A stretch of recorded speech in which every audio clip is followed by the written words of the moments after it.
Bonjour à toutes et à tous et bienvenue dans ce voyage au cœur de la vie de Philippe Candeloro, l'un des patineurs artistiques les plus emblématiques de France. Aujourd'hui, nous ne parlerons pas seulement de ses exploits sur la glace, mais de l'homme derrière les pirouettes, des épreuves qui ont façonné son parcours et des blessures silencieuses qu'il a portées tout au long de sa carrière.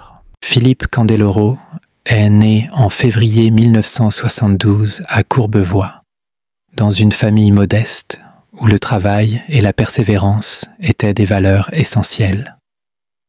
Le plus jeune des 4 enfants de Luigi, un franc-maçon d'origine italienne, et de Marie-Thérèse, une femme dont la force et le dévouement allaient devenir le socle de son existence, Philippe a très tôt montré des aptitudes exceptionnelles pour le sport.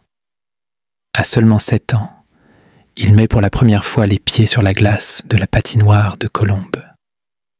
Là, sous le regard attentif de son entraîneur André Brunet, se dessine le destin d'un artiste du patinage qui, au fil des années, saura marier technique, émotion et créativité. Si l'on évoque la carrière de Candeloro, il est impossible de ne pas rappeler ses succès éclatants. L'or au trophée NHK en 1993, l'argent aux championnats d'Europe la même année, le bronze aux Jeux olympiques de Lillehammer en 1994 et encore une médaille d'argent aux championnats du monde à Chiba, au Japon. En 1998, à Nagano, il décroche un second bronze olympique grâce à son programme inoubliable inspiré d'Artagnan. Une performance qui obtient la note parfaite de 6,0 pour l'expression artistique. Ses exploits ont inscrit son nom dans l'histoire du patinage et ont fait de lui un modèle pour toute une génération. Pourtant, derrière chaque sourire éclatant sur la glace, se cache un homme qui a connu la douleur, la perte et la solitude.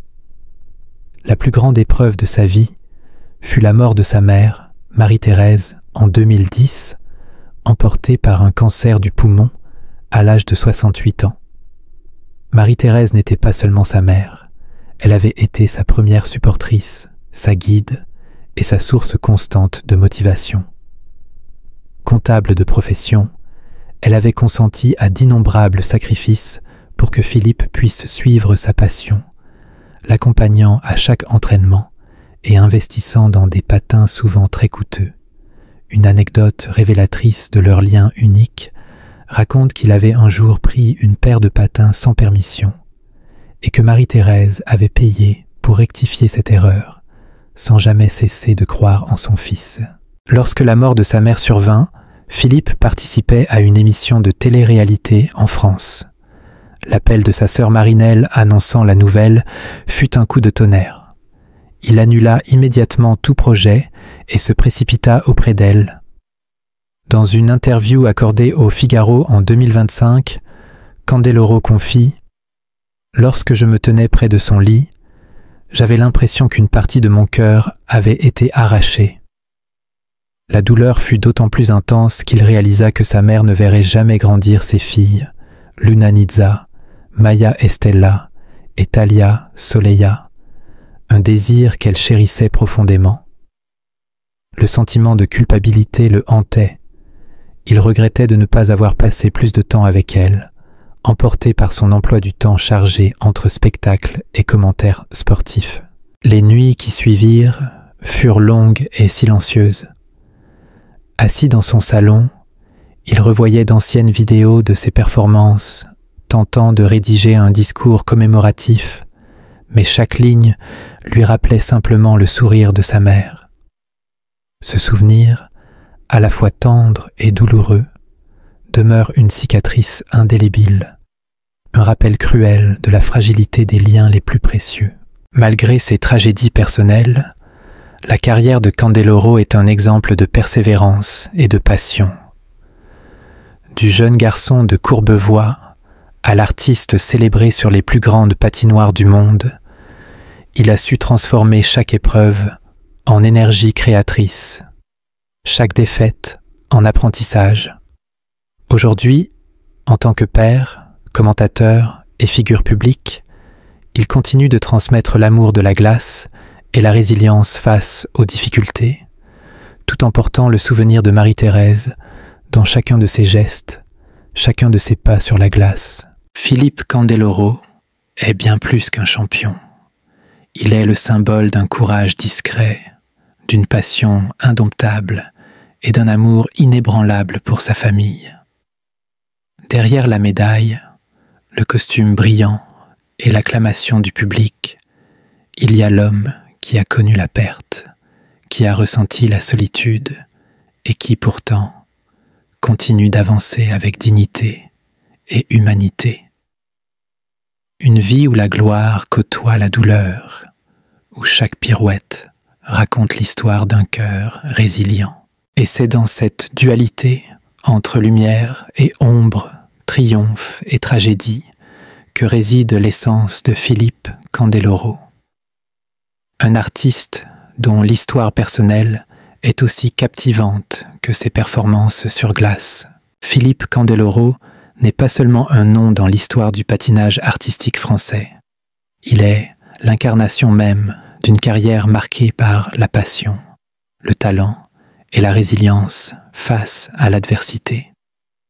Né en février 1972 à Courbevoie, il débute le patinage avec une énergie et une audace qui le distinguent rapidement de ses pairs.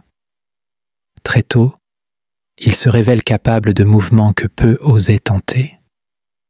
Le fameux Candeloro Spin à genoux et son backflip spectaculaire deviennent des signatures d'un style à la fois élégant et provocateur, une audace qui séduira le public, mais qui sera plus tard bannie des compétitions amateurs. Pourtant, cette créativité hors norme, qui aurait pu le condamner à l'exclusion, le propulse sur la scène internationale, où il devient 4 fois champion de France et double médaillé d'argent européen au début des années 1990. Mais le parcours de Candeloro n'est pas seulement une succession de triomphes. Derrière chaque performance se cachent des blessures, des revers et des moments de doute qui révèlent la fragilité de l'athlète et la complexité de l'homme. Le championnat du monde de 1996 à Edmonton constitue un épisode particulièrement douloureux. Une blessure à la cheville le relègue à la 9e place, loin de sa médaille d'argent remportée 2 ans auparavant. Ce fut un choc émotionnel, d'autant plus que son spectacle Lucky Luke fut jugé inadapté aux standards de la compétition officielle. Le sentiment de rejet fut intense. Pour un artiste qui avait toujours exprimé son amour du spectacle, être incompris ou mal évalué laissait une profonde cicatrice. La transition vers le professionnalisme après les Jeux Olympiques de 1998 marque un tournant décisif. Philippe Candeloro s'impose dans des tournées prestigieuses comme Champions on Ice aux États-Unis et le Candel Eurotour en Europe. Mais il ne se limite pas au patinage. Il devient commentateur pour la télévision française, offrant aux spectateurs un regard analytique sur les compétitions olympiques, tout en apparaissant dans des émissions populaires telles que Danse avec les Stars en 2011 ou Joséphine, Ange gardien. Son talent vocal le conduit également à prêter sa voix à des personnages de dessins animés, comme dans Miraculous, les aventures de Ladybug et Chat Noir, confirmant une capacité à s'adapter à différents univers artistiques. Cependant, la notoriété n'épargne pas les erreurs et les controverses.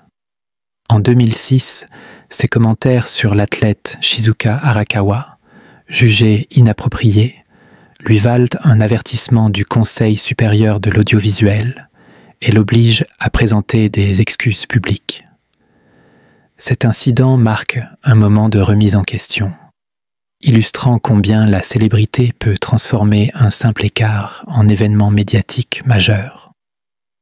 Par ailleurs, malgré ses succès, Philippe n'a jamais remporté de médaille d'or dans les tournois majeurs, une ambition restée inachevée qui le hante encore, comme il l'admet dans une interview sur RTL en 2025. Ses rêves non réalisés combinés aux blessures, ont forgé un caractère mêlant humilité, persévérance et lucidité face aux limites de la vie sportive. Les blessures furent des compagnons constants de sa carrière.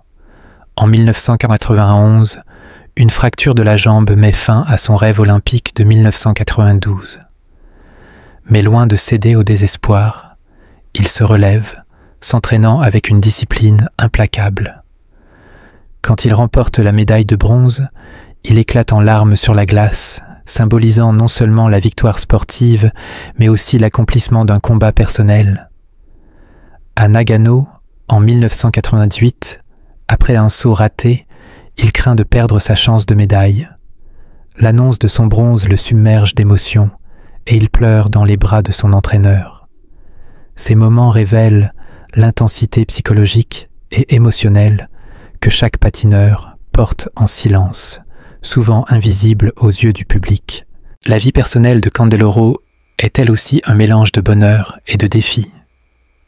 Il rencontre Olivia Darmon, danseuse classique, en 1991 sur la glace de la patinoire de Colombes, et leur relation débute en secret avant de se rendre publique en 1994.